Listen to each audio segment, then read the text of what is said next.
नमस्कार, कसे आहात सर्वजण? मजेतच असायला हवं. मी आपल्या सर्वांची लाडकी मैत्रीण तेजस्वी माझ्या आजच्या नवीन व्हिडिओमध्ये आपल्या सर्वांचं मनापासून स्वागत करते. चला तर मग वेळ न घालवता चालू करूया आपल्या नवीन व्हिडिओला. तर आजच्या माझ्या व्हिडिओचा असा विषय आहे की आता आजकाल बाजारामध्ये तऱ्हेचे गजरे मिळतात. निरनिराळ्या फुलांचे वेगवेगळ्या प्रकारे बनवलेले गजरे आता आपल्याला बाजारात मिळतात. तर आता नवीन बाजारात ट्रेंड आलेला गजरा म्हणजे या गुलाबाच्या पाकळ्यांपासून सुद्धा गजरा बनवला जातो आजकाल. तर तोच गजरा मी आज तुम्हाला कसा बनवायचा आहे ते शिकवणार आहे. तर माझ्याकडे 4 गुलाब होते मोठमोठ्या साईजचे, ह्या आकाराचे. तर त्याच्या पाकळ्या मी वेगळ्या करून घेतलेल्या आहेत आणि मला एकदम छोटीशी अशी शेवंतीची फुलं सुद्धा मिळाली, त्यामुळे मी ही सुद्धा घेतलेली आहेत. आणि ही अशी माझ्याकडे पिवळ्या शेवंतीची 2 फुलं आहेत, मी ती सुद्धा वापरणार आहे. तर आज माझ्या व्हिडिओमध्ये मी कुठल्याही एका विषयाचा व्हिडिओ बनवत नाही आहे किंवा एकच आता हे रोज पेटल म्हणजे रोज पेटलच नाही. तर माझ्या आजच्या व्हिडिओमध्ये तुम्हाला 2 ते 3 व्हिडिओ मिक्सिंगमध्ये बघायला मिळतील. ते मी आधीच सांगते ते कुठले कुठले आहेत. तर आज जन्माष्टमीच्या कारणामुळे आज जन्माष्टमी आहे, तर मी त्या संबंधित तुम्हाला जन्माष्टमीचा जो प्रसाद असतो, डिंकाचा लाडू, डिंक, बदाम, काजू हे सगळी साहित्य एकत्र करून लाडू बनवतात, जो कृष्णाला खूप आवडतो.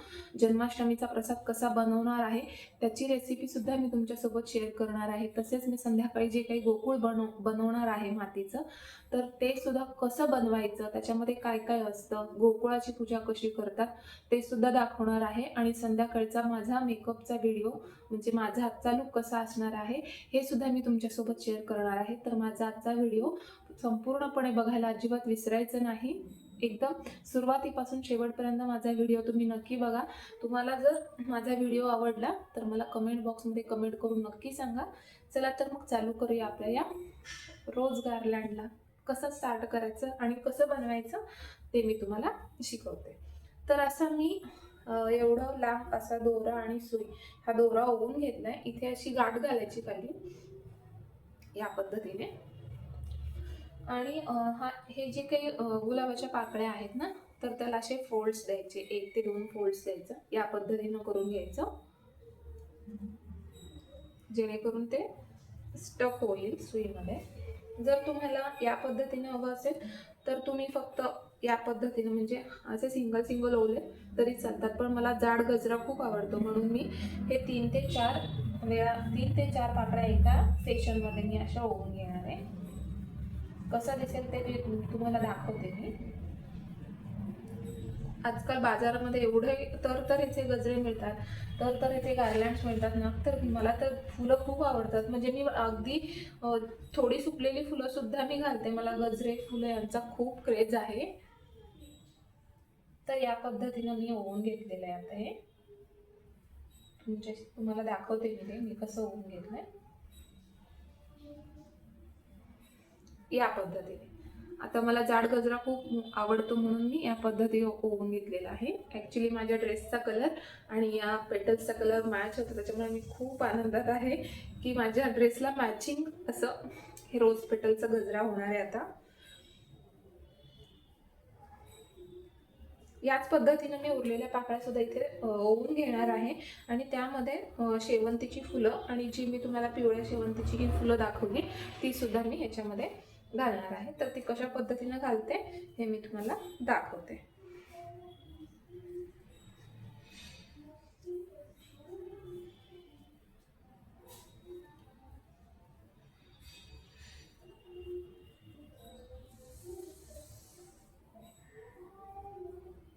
तर चला, याच प्रकारे मी बाकीच्या सगळ्या पाकळ्या सुद्धा ओवून घेते आणि मग पूर्ण गजरा झाल्यावरती तो कसा दिसतो हे तुम्हाला दाखवते.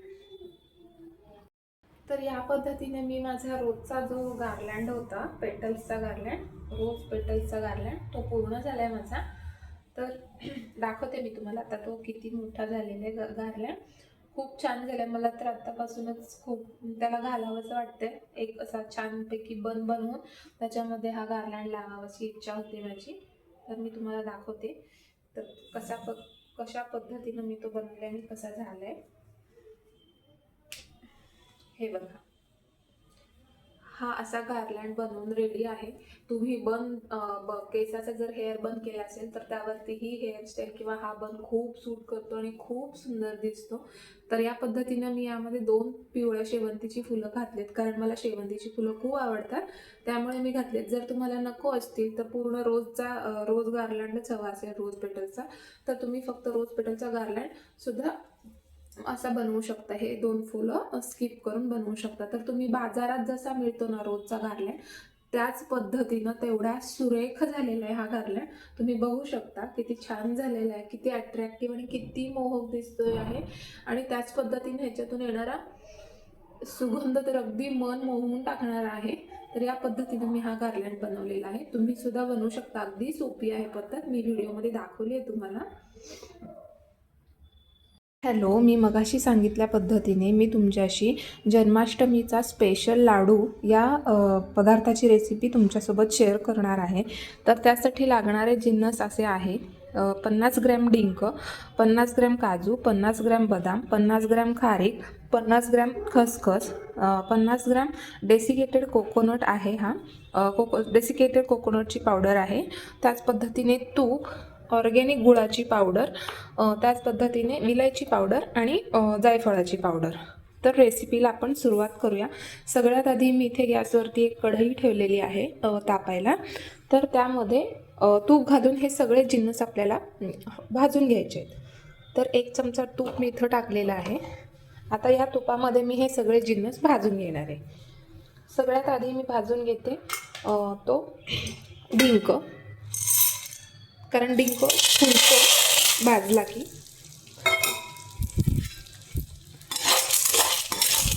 बघू शकता आपण जसा तुपावरती डिंक भाजतो तसा तो फुलतो.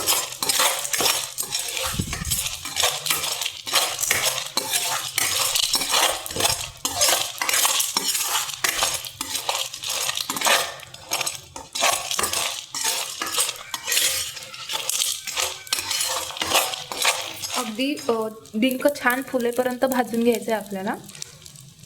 तुम्ही बघू शकता ते डिंक तुपामध्ये भाजायला लागला की फुलायला चालू होतो.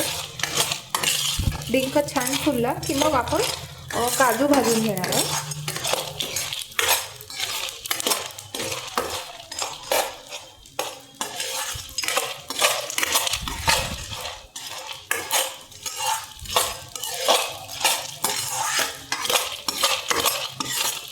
या पद्धतीने डिंक भाजून घ्यायचं आपण.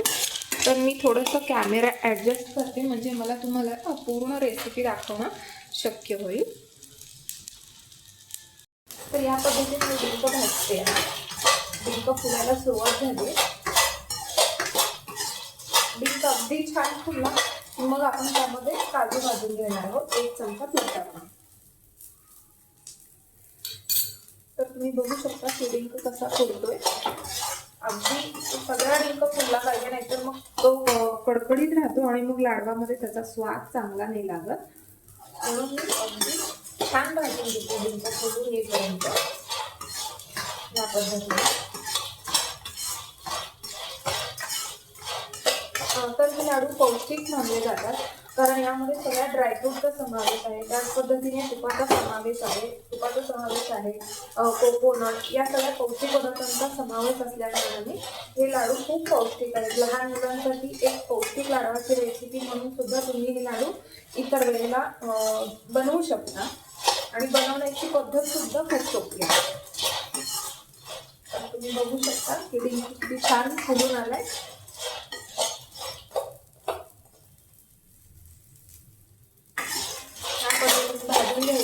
भाजायला थोडासा वेळ लागतो, पण आपलं काम परफेक्टच करायचं आहे. आपण थोडासा वेळ लागला तरी हरकत नाही, पण आपलं काम व्यवस्थितच करायचं. व्यवस्थितच हा डिंक भाजला गेला पाहिजे. तर मी हा डिंक जो काही आहे तो एका वेगळ्या पातेल्यामध्ये काढून घेते. पूर्ण पद्धतीने भाजून झालाय. बघू शकता तुम्ही कसा फुलून वर आला डिंक. तर आता मी या एका पातेल्यात काढून घेते या पद्धतीने. चिकटला गेला डिंक. तर आता यामध्ये परत 1 चमचा तूप टाकून मी ह्याच्यामध्ये डेसिकेटेड कोकोनटची पावडर भाजून घेते. अगदी 10 सेकंदात ही पावडर भाजून होते, कारण कढई आपली तापलेली आहे. बघू शकता तुम्ही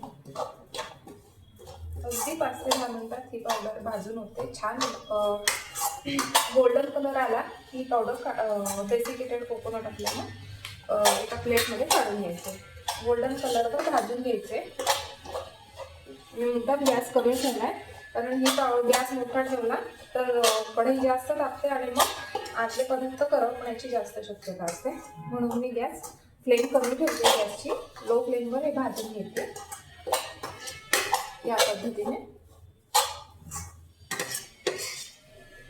थोडासा तांबूस कलर आला, गोल्डन कलर, बिस्किट कलर जे म्हणतो आपण, आला की मग ही डेसिकेटेड कोकोनट आपल्याला एका टाकीमध्ये काढून द्यायचं या पद्धतीने. तर मी मिक्सरमधून काढताना डिंक वेगळ्या पद्धतीने ग्राइंड करून घेणार आहे. वेगळ्या पद्धतीने म्हणण्यापेक्षा मी हा मुद्दाम वेगळा काढून ठेवला आहे की आपण मिक्सरमध्ये हे सगळे जिन्नस जर एकत्र ग्राइंड केले तर बाकीचे जिन्नस सॉफ्ट असतात, त्यामुळे ते लवकर ग्राइंड होतात, पण डिंक लवकर ग्राइंड होत नाही. त्याच्यामुळे मी डिंक सेपरेटली मिक्सरमध्ये काढून घेणार आहे. डिंक आणि खारीक गोल्डन कलर यायला सुरुवात झालेली बघू शकता तुम्ही या पद्धतीने.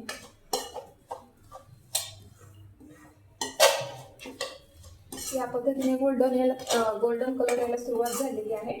तर आता मी हे जास्त नाही भाजत, नाही तर करपल्याचा फ्लेवर येऊ शकतो लाडूला, त्यामुळे मी काढून घेते.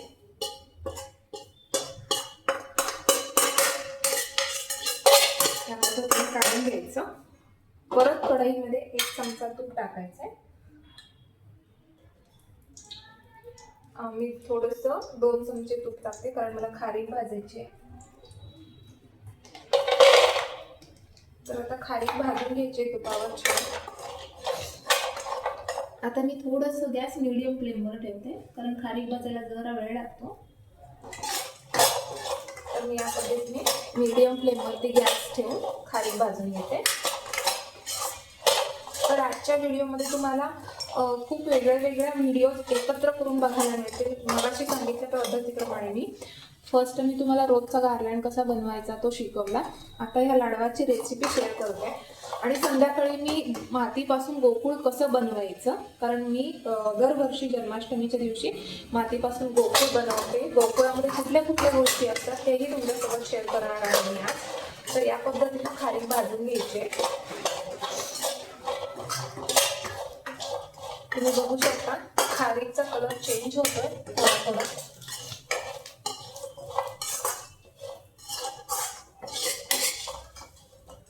आणि त्याचप्रमाणे मी तुमच्याशी माझा मेकअपचा लुक सुद्धा शेअर करणार आहे की आज मी कोणता मेकअप करणार आहे, किंवा माझं गेटअप आज काय असणार आहे जन्माष्टमीच्या दिवशी, तेही मी तुमच्याशी शेअर करणार आहे. अगदी 3 गोष्टी वापरून सगळ्यात इझिएस्ट मेकअप कसा करायचा तेही दाखवणार आहे मी तुम्हाला. खारीक या पद्धतीने भाजून झाली की ती आपण वेगळी काढून घेणार आहोत खारीक, कारण ती सुद्धा मिक्सरमध्ये ग्राइंड व्हायला वेळ लागतो, म्हणून मी ही सुद्धा वेगळी काढून घेणार आहे.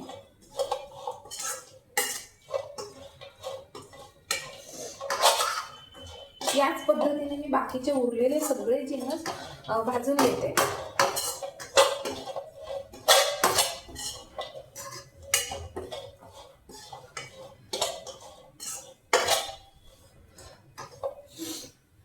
चला तर मी आता इथं आपली खारीक सुद्धा भाजून झालेली आहे, ती मी काढून घेते एका पातेल्यामध्ये. या पद्धतीने मी ही खारीक सुद्धा सेपरेट काढून घेते, कारण मिक्सरवरती ग्राइंड करायला यायलाही थोडासा वेळ लागतो. आपण इतर जिन्नस सोबत जर मिक्स केलं तर ते लवकर वाटलं जात नाही आणि मग लाडवामध्ये टसटशीतपणा येतो. त्याच्यामुळेही मी खारीक आणि डिंक वेगळे काढून घेतलेले आहे. तर आता यामध्ये परत 1 चमचा तूप घालून मी काजू भाजून घेणार आहे.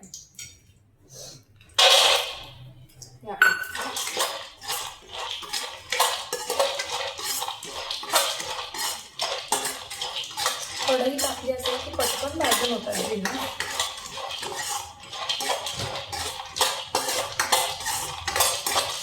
याच पद्धतीने मी बदाम आणि खसखस सुद्धा भाजून घेते.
तर या ठिकाणी मी सगळ्या ड्रायफ्रूटची पावडर बनवून घेतलेली आहे. डिंक, काजू, बदाम, खारीक या सगळ्याची पावडर बनवून घेतलेली आहे. आणि मी जे डेसिकेटेड कोकोनट आणि खसखस जी होती ती मी ओरिजिनल फॉर्ममध्ये ठेवलेली आहे. कारण ही जर मी मिक्सीमध्ये काढली असती तर ह्याचं ओरिजिनल स्ट्रक्चर गेलं असतं. कारण हे ऑलरेडी डेसिकेटेड कोकोनट म्हणजे एकदम बारीक असतं. जी पावडर केली तर मग त्याचा क्रश जो आहे किंवा फ्लेवर जो आहे तो लाडवामध्ये उतरणार नाही. म्हणून मी ह्याचे ओरिजिनल फॉर्ममध्येच ठेवलेलं आहे. तर आता मी या ठिकाणी बनवणार आहे गुळाचा पाक. त्यासाठी मी कढई तापत ठेवलेली, एकदम बारीक फ्लेमवर ठेवायची कढई तापायला. बघू शकता. तर हा जो गुळाचा पाक आहे तो मी तुपामध्ये बनवणार आहे. दूध किंवा पाणी यांचा वापर नाही करणार आहे. तर मी हा ओरिजिनल तुपामध्ये हा गुळाचा पाक बनवणार आहे. तर यासाठी मी इथे 2 ते 3 मोठे चमचे तूप वापरते. जर मला कमी पडलं किंवा कमी वाटते असं जर वाटलं तर मी अजून ॲड करेन याच्यामध्ये. 1 मोठी वाटी गूळ घेतलाय, 1 ते 1.5 वाटी. कारण हे लाडू जे आहेत ना ते व्यवस्थितच व्हायला पाहिजेत आणि ते छान गोडच व्हायला पाहिजेत. जर गोड कमी झाले ना तर ते खायलाही छान लागत नाहीत नंतरून. म्हणून हे मी 1 ते 1.5 वाटीचं गुळाचं प्रमाण ठेवलंय. आणि त्याच पद्धतीने मी हा चहाचा पेला आहे माझ्याकडे, या पेल्याने 1 वाटी साखर घेतलेली आहे. तर आता मी हा गूळ तुपामध्ये ओतते आणि छान मेल्ट करून घेते. ही साखर पण घालते मी आताच, म्हणजे छान मेल्ट होईल, कॅरमल टाईप होईल. साखर मी फर्स्ट टाइमच वापरते ॲक्च्युली पाक बनवण्यासाठी. ओरिजिनल गुळाचाच वापर करते मी, ऑर्गॅनिक गूळ बाजारात मिळतो तो. तर आता ह्याचा हा पाक बनवून घ्यायचा आहे आपल्याला. तर तूप कमी पडते, मगाशी सांगितल्याप्रमाणे की मला जर तूप कमी पडते असं वाटलं तर मी अजून थोडंसं तूप यामध्ये ॲड करणार आहे. या पद्धतीने आता व्यवस्थित पाक बनवून घ्यायचा गुळाचा, मेल्ट होईपर्यंत. या पद्धतीने कंटिन्यू फिरवत राहायचा, नाहीतर खालून गूळ लागतो कढईला आणि करपतो. मग तो करपलेला लाडवास उतरला तर ते छान नाही लागत. म्हणून कंटिन्युअस स्टर करत राहायचंय जोपर्यंत गूळ आणि साखर व्यवस्थित मेल्ट होत नाही तोपर्यंत.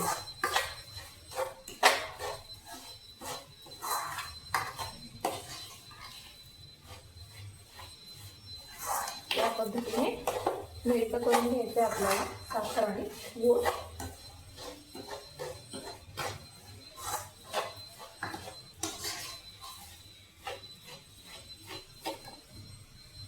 तुम्ही बघू शकता आता आपल्याला इथे गुळाचा पाक तयार झालेला आहे आपला.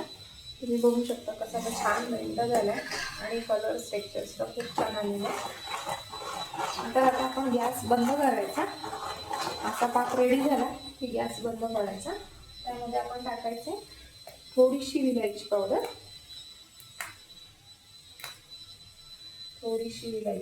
घालायची ह्याच्यात आणि थोडंसं जायफळाची पावडर घालायची.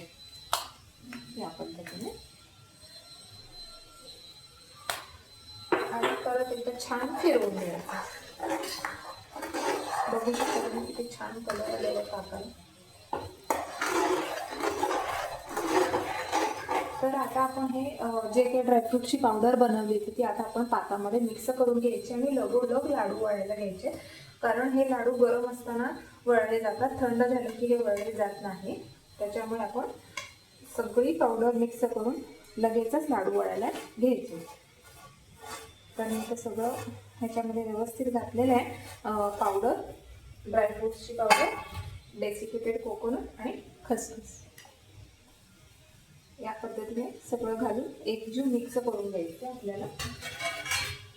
मी कढई खाली काढून घेते.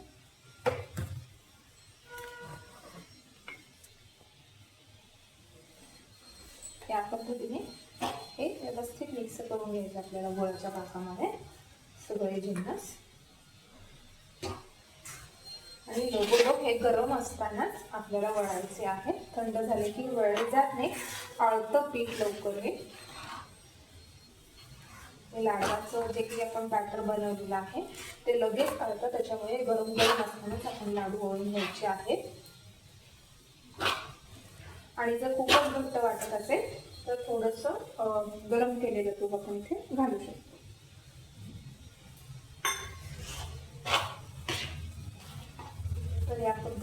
लाडू बनवून घ्यायचे आपल्याला. आता ते गरम असताना हात भाजण्याची जास्त शक्यता असते, त्यामुळे आपण काय करायचं, हाताला आपण कॅरी बॅग घालायच्या, प्लास्टिकची पिशवी जाड अशी, आणि मग लाडू वळून घ्यायचे. या पद्धतीने आता हे सगळं एक अख्खा बदाम सुटून आला याच्या. या पद्धतीने आपण सगळं मिश्रण वळून झालं, मिक्स करून झालं की आता आपण लाडू वळायला घ्यायचे. गरम आहे मिश्रण, हात सुद्धा लावत नाही करते. तर आता लाडू वळून घ्यायचे. माझ्याकडे अशा ह्या 2 कॅरी बॅग आहेत, तर मी त्या अशा हाताला पद्धतीने नाकाला घालून घेणार. आणि मग आता त्याच्यातलं थोडं थोडं मिश्रण घेऊन मी याच्यावरती लाडू वळून घेते. या पद्धतीने याच्यावरती हे असं ठेवायचं मिश्रण, आणि गरम असताना ह्याला लाडूचा आकार द्यायचा.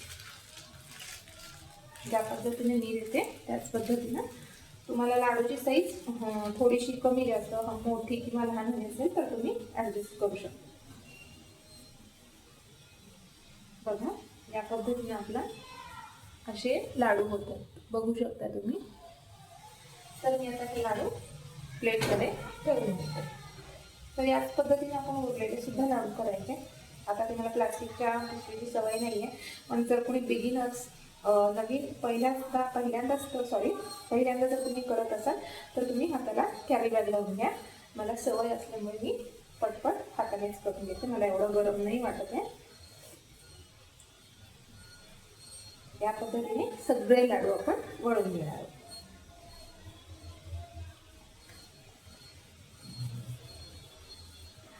हे लाडू खूप पौष्टिक आहेत, कारण यात सगळ्या ड्रायफ्रूटचा समावेश आहे, तसेच तुपाचा समावेश आहे, गुळाचा समावेश आहे.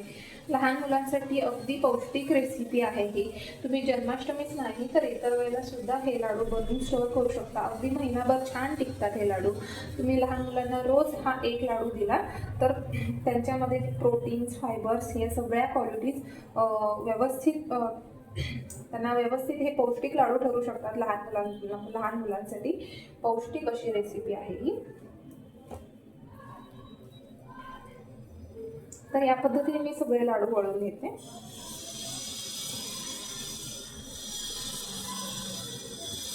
तर या ठिकाणी माझे सगळे लाडू वळून झालेले आहे. किती सुंदर दिसत आहे ते तुम्ही नक्कीच बघू शकता. ही एक पौष्टिक अशी रेसिपी आहे लहान मुलांसाठी, नक्कीच ट्राय करून बघा. आणि जर तुम्हाला माझी ही पौष्टिक लाडवांची रेसिपी किंवा जन्माष्टमी स्पेशल लाडवांची रेसिपी जर तुम्हाला आवडली असेल तर मला नक्कीच कमेंट बॉक्समध्ये कमेंट करून सांगायला विसरू नका. हॅलो फ्रेंड्स, तर मी तुम्हाला सांगितल्याप्रमाणे माझं गोकुळ बनवून झालेलं आहे. तर गोकुळामध्ये सगळ्यात आधी एंट्रीला मी हा चौक बनवून घेतला. चौक बनवून घेतल्यानंतर हे भालदार आणि हे चौकदार, त्याच्यानंतरनं इथं आहे ती गाय बनवली आहे मी. गाईचा गोठा असतो ना गोकुळामध्ये, म्हणून ही गाय बनवली आहे. इकडं भटजी, पुरोहित आणि त्यांचे 2 शिष्य असं ठेवलेलं आहे. हा कृष्णाचा पाळणा तुम्ही बघू शकता. हा कृष्णाचा पाळणासुद्धा बनवलेला आहे मी. मला जसा येईल तसा बनवला आहे मी. पहिल्यांदाच बनवला असल्यामुळे तेवढा व्यवस्थित नाही आला. हे तुळशी वृंदावन तुम्ही बघू शकताय. हे तुळशी वृंदावन, हे आपले कृष्ण बाप्पा, हे बलराम, कृष्ण आणि बलराम. त्याच्यानंतरनं ही यशोदा मैया, आणि त्याच्यानंतर बऱ्याचशा गोष्टी गोकुळात असतात. तर त्याप्रमाणे हे जातं, उखळ, आणि मग ही फळांची टोकरी असं बनवलेलं आहे. आणि हा कृष्णाचा लोणी खायची ही हंडी आहे, ज्याला दहीहंडी म्हणतो ना आपण. तर ती कृष्णाची लोणी खायची ही हंडी आहे. जसं गोकुळात झाडं खूप असतात ना, तर मी असं कडेने अशी थोडीशी झाडं लावलेली आहेत एंट्रन्सला. हे असे 2 गुलाब मी खोचलेले आहेत. तर पूर्ण गोकुळाचा लूक हा असा दिसतो आहे. कसं वाटलं मी बनवलेलं गोकुळ, मला कमेंट करून नक्कीच सांगा. हॅलो फ्रेंड्स, तर आता मी अशी छान रेडी झालेली आहे. तर आजचा हा लूक माझा असा आहे, तुम्ही बघू शकता. हा जो रोज पेटलचा गार्लँड मी घातलेला आहे तो मी कशा पद्धतीने बनवला आहे तेही तुमच्याशी मी शेअर केलेलं आहे. जर तुम्हाला माझा आजचा हा लूक आवडला असेल तर तुम्ही मला नक्कीच कमेंट बॉक्समध्ये कमेंट करून सांगा. भेटूया तर मग आपण पुढच्या व्हिडिओमध्ये. तोपर्यंत सगळ्यांना गुड नाईट.